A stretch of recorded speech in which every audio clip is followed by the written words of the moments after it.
पढ़ा था higher order linear differential equation में।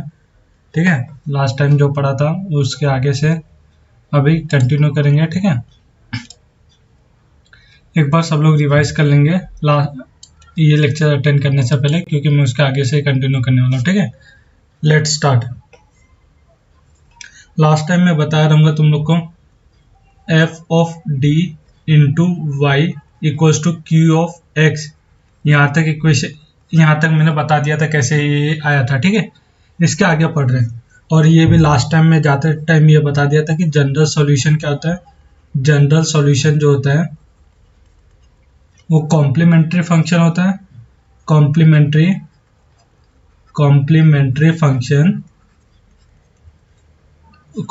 फंक्शन को हम लोग सी एफ बोलते हैं।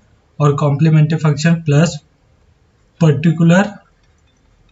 Particular integral. ठीक है, ये general solution of homogeneous differential equation है। ठीक है, पर्टिकुलर इंटीग्रल पी आई, उसको पी आई से बोलते हैं। लास्ट टाइम ये भी बता दिया था। ठीक है, अभी देखो यहाँ पे अभी हम लोग को बात करना है ऑक्सिलरी इक्वेशन क्या होते हैं। अभी किसके बारे में पढ़ रहे हैं, ऑक्सिलरी इक्वेशन कैसे निकालते हैं। ठीक है, ऑक्सिलरी इक्वेशन निकालने के लिए अपने को किस पे फोकस करना पड़ेगा, एफ ऑफ डी पे। ठीक है, ऑक्सिलरी इक्वेशन क्या होता है, F of M equals to 0 को हम लोग क्या बोलते हैं, इसको ऑक्सिलरी इक्वेशन बोलते हैं। ठीक है, ऑक्सिलरी इक्वेशन को हम लोग किससे बोलेंगे, ए को। तो F of M equals to 0 उसको क्या बोलते हैं, ऑक्सिलरी इक्वेशन। ऑक्सिलरी इक्वेशन कैसे मिलेगा, F of M is obtain. Auxiliary equation कैसे ऑब्टेन होगा, एफ ऑफ एम, देखो हम लोग किसकी बात करें, एफ ऑफ एम कैसे मिलेगा, इज ऑब्टेन बाय रिप्लेसिंग। देखो अपने को एफ ऑफ डी पता रहेगा, डी के जगह हम लोग क्या कर देंगे, रिप्लेस कर देंगे एम से, तो उसको हम लोग क्या बोल देंगे, ऑक्सिलरी इक्वेशन। ठीक है, यहाँ तक सबको क्लियर हुआ क्या, ऑक्सिलरी इक्वेशन कैसे निकालेंगे। अभी एग्जांपल करेंगे तो और क्लियर होगा। ठीक है, ऑक्सिलरी इक्वेशन हो गया। अभी देखो कॉम्प्लीमेंट्री फंक्शन क्या होता है, complementary function C F, complementary function को सी एफ बोलते हैं। ठीक है, कॉम्प्लीमेंट्री फंक्शन होता है F of D into Y equals to 0। यहाँ पे फोकस करना है, ये वाला पार्ट। यहाँ तक सबको क्लियर हो गया क्या। कॉम्प्लीमेंट्री फंक्शन क्या होता है, solution of homogeneous differential equation होता है। इसको क्या बोलते हैं, कॉम्प्लीमेंट्री फंक्शन को क्या बोलते हैं, solution of homogeneous differential equation. Homogeneous differential equation को हम लोग कॉम्प्लीमेंट्री फंक्शन बोलते हैं। ठीक है, यहाँ तक सबको क्लियर हो गया क्या। ये अपने को पता होना चाहिए कॉम्प्लीमेंट्री फंक्शन कैसे फाइंड आउट करेंगे, पर्टिकुलर इंटीग्रल कैसे फाइंड आउट करेंगे, तो ही क्वेश्चन हो पाएगा, नहीं तो क्वेश्चन क्लियर नहीं होगा। क्योंकि ठीक है, अभी देखो अभी कॉम्प्लीमेंट्री फंक्शन की भी बात कर लिया मैंने। अभी किसकी बात करना है, पर्टिकुलर इंटीग्रल। पर्टिकुलर इंटीग्रल को किससे बोलते हैं हम लोग, पी आई से। पर्टिकुलर इंटीग्रल क्या होता है, 1 अपॉन एफ ऑफ डी। ठीक है, एफ ऑफ डी तो पता रहेगा, तो 1 उसका रेसिप्रोकल ले लेंगे into Q of x. Q of x कौन सा, ये वाला। ठीक है, यहाँ तक सबको क्लियर हो गया क्या। ये क्या होता है, पर्टिकुलर इंटीग्रल। कॉम्प्लीमेंट्री फंक्शन की वैल्यू यहाँ पे उठा के पुटअप कर दो, पर्टिकुलर इंटीग्रल की वैल्यू यहाँ पे उठा के पुटअप कर दो, वो दोनों क्या हो गया, पुटअप करने के बाद जनरल सॉल्यूशन हो गया। ठीक है, यहाँ तक सबको क्लियर है क्या। अभी हम लोग आगे बढ़ते हैं। एक हम लोग क्या लेते हैं, कंसिडर फोर्थ। यहाँ पे ये एग्जांपल की तरह बता रहा हूँ, कॉम्प्लीमेंट्री फंक्शन हो मुझे कैसे फाइंड आउट करेंगे, ऑक्सिलरी इक्वेशन कैसे फाइंड आउट करेंगे, वो यहाँ पे देख लें। Fourth order differential equation, fourth order differential equation consider करें, fourth order differential equation consider करें। ठीक है, विथ कांस्टेंट कोएफिशिएंट। ठीक है, विथ कांस्टेंट कोएफिशिएंट। ठीक है, थोड़ा शॉर्ट फॉर्म में लिख रहा हूं तो समझ जाना सब लोग। तो फोर्थ ऑर्डर क्या हो गया, D raise to power 4 Y by D X के पावर 4। ठीक है, यहाँ तक सबको क्लियर है क्या। एक एक डिग्री कम करते जाओ, D cube Y by D X cube. यहाँ तक सबको क्लियर है क्या। Plus P2 D square Y by D X square, ये भी क्लियर हुआ क्या। प्लस P2 के बाद P3 D Y by D X, ये भी क्लियर हुआ क्या। Plus P4 Y equals to Q of X, इसको हम लोग क्या बोलते हैं, fourth order differential equation with constant coefficient. ठीक है, यहाँ पे देखो एफ ऑफ डी कैसे निकालते थे, याद करो। एफ ऑफ डी कैसे निकालते थे, याद करो सब लोग। ठीक है, एफ ऑफ डी निकालते थे सब लोग, एक बार पिछला लेक्चर एक बार रिवाइज कर लेना। एफ ऑफ डी क्या हो जाएगा, यहाँ पे देखो इसको हम लोग क्या बोलते थे, यहाँ पे फोकस करना, ये इसको क्या बोलते थे हम लोग, अगर मेरा लेक्चर पिछला वाला रिवाइज करोगे तो पता जाएगा, डी रेस टू पावर 4। तो यहाँ पे हो जाएगा क्या, इसको हम लोग क्या बोल देंगे, डी रेस टू पावर 3। यहाँ तक सबको क्लियर है क्या, तो क्या हो जाएगा डी रेस टू पावर 4। यहाँ तक सबको क्लियर है क्या। अभी इसका कोएफिशिएंट क्या है, P1 डी क्यूब। ठीक है, ये यहाँ से आया। ठीक है, प्लस P2 और ये क्या हो जाएगा डी स्क्वायर। यहाँ तक सबको क्लियर है क्या, हाँ कि नहीं क्लियर है। ये क्या हो गया P2 डी स्क्वायर। ठीक है, और लास्ट में क्या हो जाएगा, P2 के बाद क्या बचा P3D के बाद क्या बचा P4। यहाँ तक सबको क्लियर है क्या, एफ ऑफ डी कैसे निकालते हैं। ठीक है, अभी नेक्स्ट स्लाइड पे जाने दो, फिर हम लोग आगे बात करते हैं। और क्या, एफ ऑफ डी पता चल गया ना कैसे निकालते हैं सब लोग। एफ ऑफ डी क्या हो गया अपना, एफ ऑफ डी मैंने बताया क्या हुआ। एफ ऑफ डी हो गया D raise to power 4 plus P3D cube. यहाँ तक सबको क्लियर है क्या, यहाँ पे सॉरी P1 होगा, P3 नहीं होगा, कोएफिशिएंट जो भी देख लेना। P1 के बाद P2 डी स्क्वायर। ठीक है, P2 डी स्क्वायर के बाद अभी यहाँ तक पता चला क्या, P D raise to power 4 plus P1 D cube plus P2 D square. P2 D square के आगे क्या हम लोग लिखेंगे, P2 के बाद क्या है कोएफिशिएंट P3D हो जाएगा, P3D प्लस P4। ये पिछला वाला इक्वेशन ही है। ठीक है, यहाँ तक सबको क्लियर है क्या। अभी देखो हम लोग किसकी बात कर रहे हैं, ऑक्सिलरी इक्वेशन की बात कर रहा हूँ। ऑक्सिलरी इक्वेशन फाइंड आउट करने के लिए अपने को एफ ऑफ डी पता होना चाहिए। एफ ऑफ डी पता है क्या, हाँ ये एफ ऑफ डी है। अभी डी के जगह क्या कर देंगे, डी के जगह रिप्लेस कर रहे क्या, डी के जगह हम लोग रिप्लेस कर दे रहे हैं किससे, एम से। यहाँ तक सबको क्लियर है क्या। तो अपना ऑक्सिलरी इक्वेशन क्या होता है, ऑक्सिलरी इक्वेशन होता है F of M equals to 0।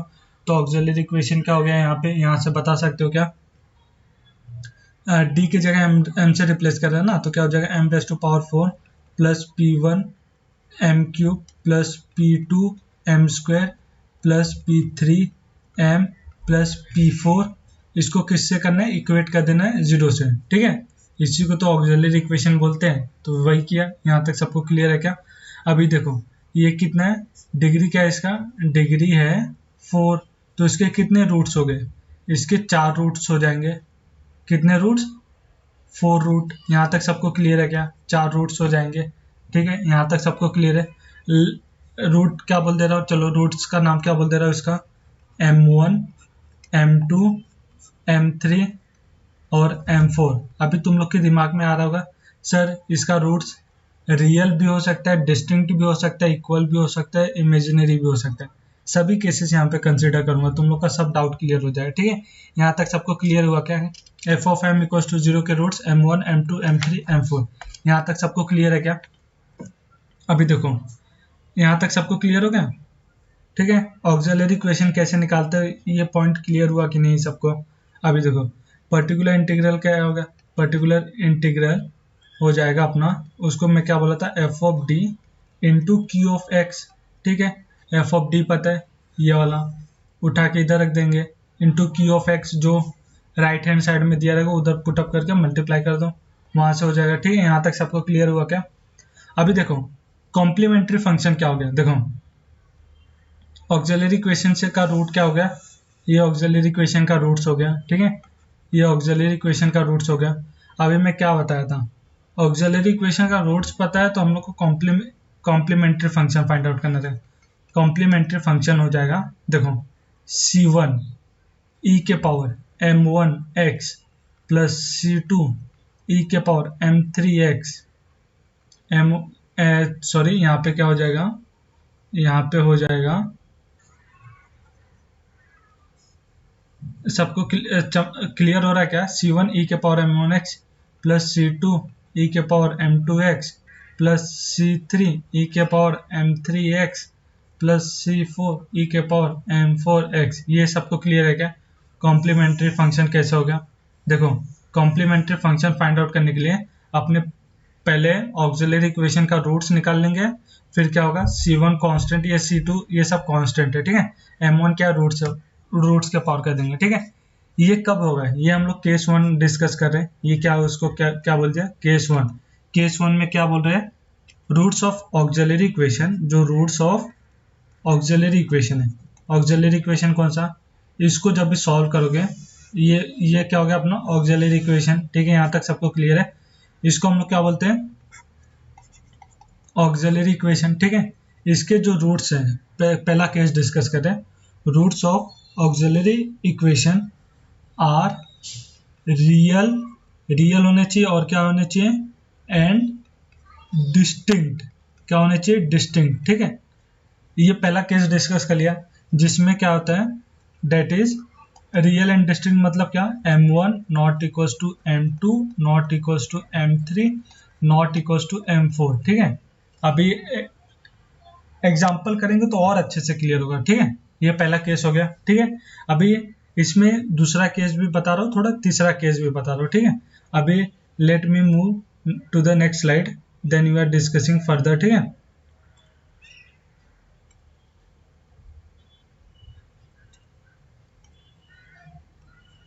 ठीक है, अभी थोड़ा नेक्स्ट स्लाइड पे जाने दो मुझे।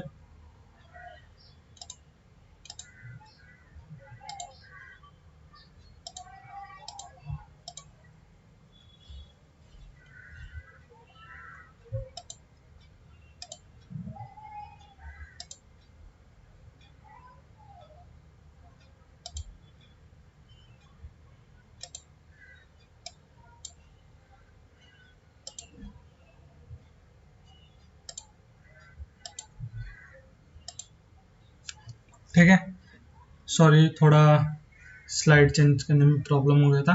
अभी केस 2 क्या डिस्कस करें, केस 2 डिस्कस कर रहे हैं उसी का, ठीक है। केस 2, केस 1 में क्या पढ़े थे हम लोग, केस 1 में देखे थे जब रूट्स ऑफ ऑक्सिलरी इक्वेशन क्या है, रियल एंड डिस्टिंक्ट है, ठीक है। यहाँ तक सबको क्लियर हो गया क्या? अभी केस 2 में क्या देख रहे हैं, केस 2 में क्या देख रहे हैं हम लोग, केस 2 में रूट्स ऑफ ऑक्सिलरी इक्वेशन क्या है, जो रूट्स ऑफ ऑक्सिलरी इक्वेशन है, ऑक्सिलरी इक्वेशन है क्या है, जिसके रूट रियल एंड इक्वल, ठीक है, रियल होंगे और इक्वल होंगे। सपोज मैंने वो fourth order linear differential equation का कितने रूट्स बताया था, 4 रूट्स बताया था। सपोज करो उसमें से 2 रूट्स इक्वल हो गए, M1 इक्वल्स टू M2। अभी उसमें क्या है, इक्वल नहीं है तीसरा रूट, और चौथा रूट इक्वल नहीं है, ठीक है। ये सबको क्लियर हुआ क्या, 2 रूट इक्वल है, 2 रूट अनइक्वल है, ठीक है। तो कॉम्प्लीमेंट्री फंक्शन कैसे लिखेंगे, यहाँ पे फोकस करना। कॉम्प्लीमेंट्री फंक्शन लिखेंगे हम लोग, जो रूट्स इक्वल है, समझो C1 प्लस एक्स C2, ठीक है। 2 रूट इक्वल हो गए उसको, और e के पावर M1x, यहाँ तक सबको क्लियर है क्या, प्लस C3 e के पावर M3x, यहाँ तक सबको क्लियर है क्या, प्लस C4 e के पावर M4x, ऐसे लिखेंगे, ठीक है। अभी सपोज करो 3 रूट इक्वल हो गए, एक अनइक्वल है।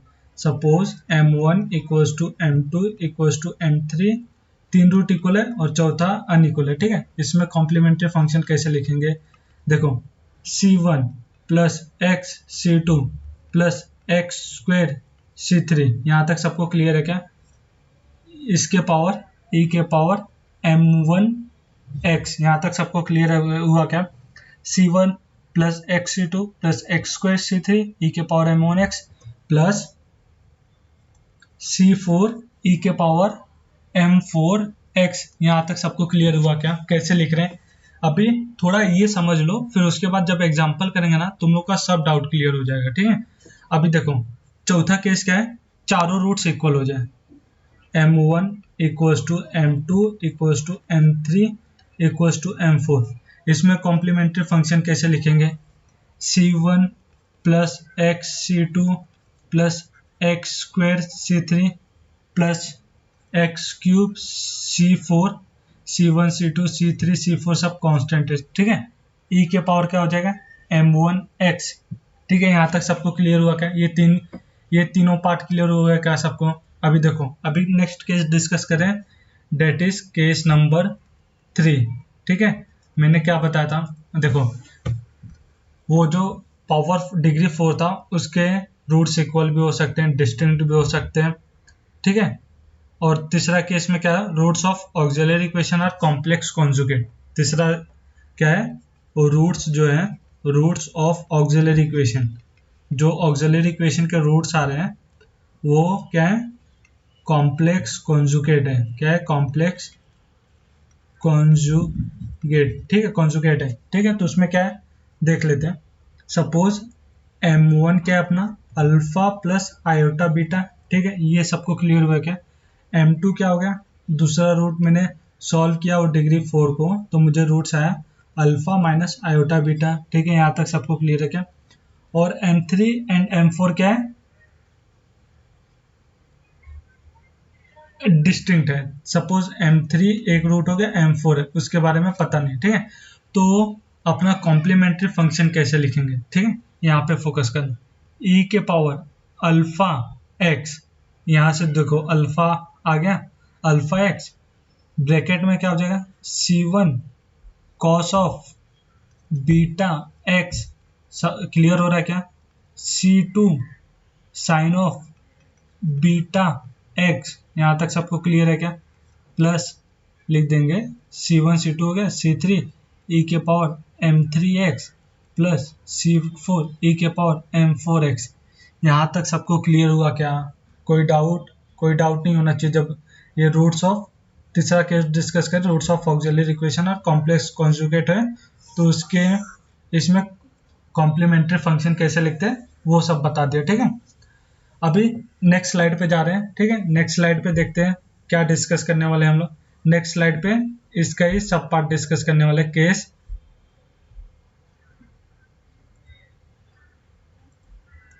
ठीक है, अभी देखो m1 क्या है अपना, केस 3 का ही सब पार्ट है। m1 क्या है अपना, यहाँ पे m1 है अपना, देखो m1 क्या लिया, m1 है अपना alpha plus iota beta, m1 है alpha plus iota beta. m2 क्या है, अल्फा माइनस आयोटा बीटा। ठीक है, यहाँ तक सबको क्लियर है क्या? m3 क्या है अपना, m3 है alpha plus iota beta, alpha plus iota beta. m4 क्या है, अल्फा माइनस आयोटा बीटा। यहाँ तक सबको क्लियर है क्या? Alpha minus iota beta. इतना सबको क्लियर है क्या? ये सॉल्व, देखो ऑक्सिलरी इक्वेशन को सॉल्व करने के बाद ये रूट्स आए, सपोज ये रूट्स मालूम पड़ गया, तो कॉम्प्लीमेंट्री फंक्शन कैसे लिखेंगे? देखो यहाँ पे e के पावर अल्फा एक्स, सब में अल्फा अल्फा है। ठीक है, e के पावर अल्फा एक्स, फिर यहाँ पे क्या हो जाएगा, c1 प्लस एक्स c2, सम क्लियर हो रहा है क्या, cos of beta x plus c3 plus x c4, clear हो रहा है क्या, साइन ऑफ बीटा एक्स। यहाँ तक सबको क्लियर हुआ क्या? कॉम्प्लीमेंट्री फंक्शन ऐसे लिखेंगे। ठीक है, अभी मैं क्या कर रहा हूँ, अभी मैं एग्जाम्पल सॉल्व कराने जा रहा हूँ। ठीक है, अभी इसमें कॉम्प्लीमेंट्री फंक्शन, ऑक्सिलरी इक्वेशन, ये सब कैसे फाइंड आउट करेंगे, तो अभी एग्जाम्पल, ये यहाँ पे अपना तीनों केस कंप्लीट। ठीक है, अभी यहाँ से क्या करें, एग्जाम्पल नंबर 1 देख रहे हैं। ठीक है, एग्जाम्पल नंबर 1 में क्या दिया, क्या बोल रहा है इसमें, सॉल्व करने को बोल रहा है, solve d-1 D square -4 y equals to 0। ठीक है, अभी देखो यहाँ से कंपेयर करो, f of d into Y equals to Q of x। ठीक है, कंपेयर करो ये दोनों को, इक्वेशन को। ठीक है, तो यहाँ से मैं क्या बोलता हूँ, f ऑफ d क्या हो गया मेरा, f ऑफ d क्या हो गया मेरा, कोई बता सकता है क्या? f ऑफ d यहाँ से हो गया मेरा d-1 D square -4, f of d पता चल गया। अभी देखो q ऑफ x क्या हो गया, कंपेयर करने से q ऑफ x क्या हो गया, 0। यहाँ तक सबको क्लियर है क्या? f ऑफ d पता चल गया। अभी देखो ये इक्वेशन क्या है, ये जो इक्वेशन जो गिवन है ये बताओ, कमेंट करो क्या है ये equation. Homogeneous linear differential equation है, ठीक है। ये क्या है, होमोजीनियस है, होमोजीनियस लीनियर डिफरेंशियल इक्वेशन है, ठीक है। यहाँ तक सबको क्लियर है क्या, होमोजीनियस लीनियर डिफरेंशियल इक्वेशन, यहाँ तक सबको क्लियर है क्या। अभी देखो, पर्टिकुलर इंटीग्रल का फॉर्मूला बताया था क्या मैं, हाँ बताया था, 1/f(d) into Q of X, ठीक है। अभी देखो क्यू ऑफ एक्स 0 है, तो पर्टिकुलर इंटीग्रल क्या हो गया, particular integral since Q of X equals to 0 दिया है, तो पर्टिकुलर इंटीग्रल क्या हो गया, 0। तो जनरल सॉल्यूशन में सिर्फ कॉम्प्लीमेंट्री फंक्शन आएगा। जनरल सॉल्यूशन क्या होता है, complementary function plus particular integral, ठीक है। अभी देखो अपने को क्या पता चल गया, f(d) पता है। अभी ऑक्सिलरी इक्वेशन निकालने के लिए, ऑक्सिलरी इक्वेशन निकालने के लिए उसको मैं किससे डिनोट करता हूँ, ए से। तो मैं क्या बोला था, d के जगह किससे रिप्लेस करते हैं, m से। तो देखो f ऑफ m क्या हो जाएगा, f ऑफ m हो जाएगा m-1 m² - 4 इक्वल्स टू 0 करते हैं, ठीक है। यहाँ तक सबको क्लियर है क्या। सिंस ऑक्सिलरी इक्वेशन क्या होता है, f of m equals to 0 होता है, यहाँ ये सबको क्लियर है। तो यहाँ से सॉल्व करो, m-1 m² - 4 इक्वल्स टू 0, ठीक है। एक नेक्स्ट स्लाइड पे जा रहा हूँ, वेट फॉर फ्यू सेकेंड,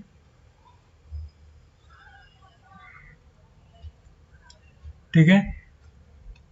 तो कहाँ तक पहुँचे थे, m-1 m² - 4 इक्वल्स टू 0। तो यहाँ से सॉल्व करो, m-1 इक्वल्स टू 0 और m² - 4 इक्वल्स टू 0।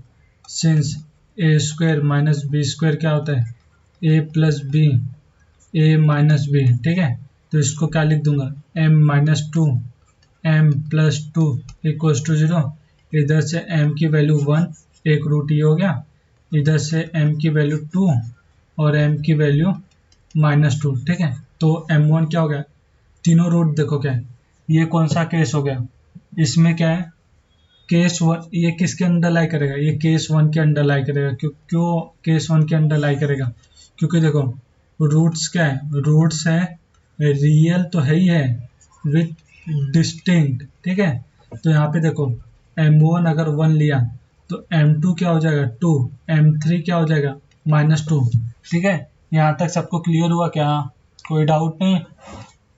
तो देखो फिर कॉम्प्लीमेंट्री फंक्शन क्या बताया था, c1 e के पावर m1x, ये केस 1 में जाओ, ये कहाँ से आ रहा है, केस 1 प्लस c2 e के power m2x plus c3 e के पावर m3x। यहाँ तक सबको क्लियर है क्या, बस कॉम्प्लीमेंट्री फंक्शन मिल गया और वैल्यू पुटअप करो, c1 e के पावर m1 क्या है 1 है, प्लस c2 m2 क्या है 2 e के पावर 2x, c3 क्या है m3 क्या है सॉरी c3 सब कांस्टेंट है, m3 की वैल्यू पुटअप करो, m3 की वैल्यू -2 कॉम्प्लीमेंट्री फंक्शन हो गया। अभी मैं क्या बताया था, जनरल सॉल्यूशन क्या होता है, जनरल सॉल्यूशन जो होता है वो कॉम्प्लीमेंट्री फंक्शन होता है प्लस पर्टिकुलर इंटीग्रल होता है। पिछले वाले स्लाइड में देखोगे तो पर्टिकुलर इंटीग्रल क्या है 0 है, ठीक है। पिछले वाले स्लाइड में पर्टिकुलर इंटीग्रल फाइंड आउट कर दिया। तो जनरल सॉल्यूशन क्या हो गया, जनरल सॉल्यूशन हो गया, जनरल सॉल्यूशन को y बोलते हैं, y equals to complementary function क्या है, कॉम्प्लीमेंट्री फंक्शन ये है, क्या हुआ कॉम्प्लीमेंट्री फंक्शन ये है। तो पुटअप करो c1 e के power x plus c2 e के power 2x plus c3 e के पावर -2x। यहाँ तक सबको क्लियर है क्या, ये क्या हो गया अपना, ये हो गया अपना आंसर, ठीक है। सबको क्लियर है क्या। अभी नेक्स्ट स्लाइड पे जा रहे हैं, एक नया क्वेश्चन कराने जा रहा हूँ और एक एग्जांपल और कराते हैं, फिर then we are wind up, ठीक है। ये क्या हो गया, ये this is we are doing example number 2, ठीक है। यहाँ तक सबको क्लियर है क्या। अभी देखो एग्जाम्पल नंबर 2 में क्या है, solve d³ -1 into Y equals to 0। यहाँ से कंपेयरिंग ये क्वेश्चन है, ठीक है। अभी सॉल्यूशन चालू है, by comparing F of D into Y equals to Q of X, ठीक है।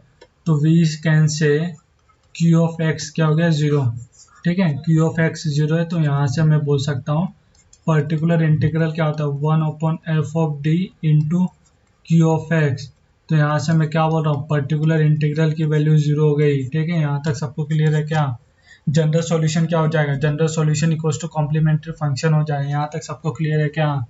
तो therefore we can say that general solution सिर्फ कॉम्प्लीमेंट्री फंक्शन हो जाएगा। अभी कॉम्प्लीमेंट्री फंक्शन के लिए देखो एफ ऑफ डी क्या हो जाएगा, कंपेयर करो एफ ऑफ डी हो जाएगा अपना डी क्यूब -1, ठीक है। यहाँ तक सबको क्लियर है? डी के जगह एम से रिप्लेस कर रहा हूँ 4, ऑक्सिलरी इक्वेशन, ठीक है। यहाँ तक सबको क्लियर है क्या? ऑक्सिलरी इक्वेशन क्या हो जाएगा F of M equals to 0, ठीक है। तो क्या हो जाएगा M cube -1 equals to 0, clear है क्या? तो अभी देखो A cube minus B cube क्या होता है A minus B, A square plus A B plus B square. ये फॉर्मूला रिकॉल आया क्या सबको? ठीक है। अभी देखो ये m-1 M square plus A into B M plus 1 का स्क्वायर इक्वल्स टू 0। यहाँ तक सबको क्लियर हुआ क्या? यहाँ से एक ये तो देखो इसका डी क्या है, इसका डिस्क्रिमिनेंट बोलो। अभी वो इसका डिस्क्रिमिनेंट क्या है, नेगेटिव है। तो रूट्स कैसे हो गए? रूट्स हो गए इमेजिनरी, ठीक है। अभी कौन सा केस याद आ रहा है तुम लोग को? देखो एक रूट हो गया m-1 इक्वल्स टू 0 और दूसरा क्या हो गया M square plus M equals to 0, ठीक है। नेक्स्ट स्लाइड पे मूव करने दो, ठीक है। कहाँ तक पहुँचा था? एक क्या बताया था m-1 इक्वल्स टू 0 और M square plus M plus 1 equals to 0। यहाँ तक सबको क्लियर हुआ क्या? अभी देखो m-1 को 0 से इक्वेट किया तो एक रूट हो गया m, एक हो गया। अभी इसको सॉल्व करो किससे? m equals to minus B plus minus under root of B square minus 4ac by 2a। तो यहाँ पे देखो compare with A M square plus B M plus C equals to 0 से कंपेयर करेंगे तो a की वैल्यू 1, b की value 1, c की वैल्यू 1, ठीक है। अभी इसमें पुटअप करो सब तो m की वैल्यू क्या आएगा -1 plus minus under root of B square मतलब 1 माइनस 4, ठीक है। यहाँ तक सबको क्लियर है 2। तो m की वैल्यू क्या है -1, एक बार plus root three iota plus minus by 2। तो यहाँ से देखो एक m1 रूट क्या हो गया 1, ठीक है। m2 इसको m2 क्या लिया m2 हो गया m2 बताओ क्या लेंगे m2 -1 प्लस आयोटा रूट 3/2 और m3 क्या लिया m3 ले रहा हूँ। देखो सब रूट्स -1 माइनस आयोटा रूट 3/2। यहाँ तक सबको क्लियर हुआ क्या? ठीक है।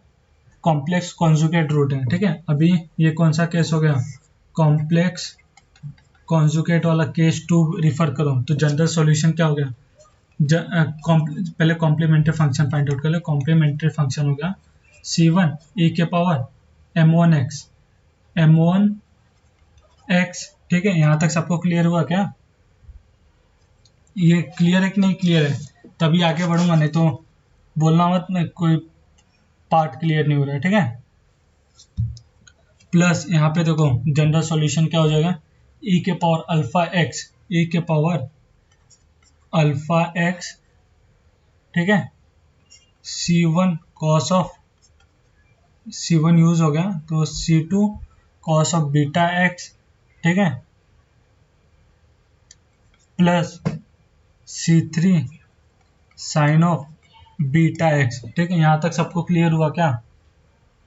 देखो अल्फा क्या होगा, अल्फा देखो कंपेयर करो ना, मैंने क्या बताया था अल्फा हो जाएगा -1/2, ठीक है। अल्फा -1/2, ठीक है। और बीटा क्या हो गया, बीटा कंपेयर करके बताओ, बीटा हो गया √3/2, ठीक है। वैल्यू पुटअप करना है बस।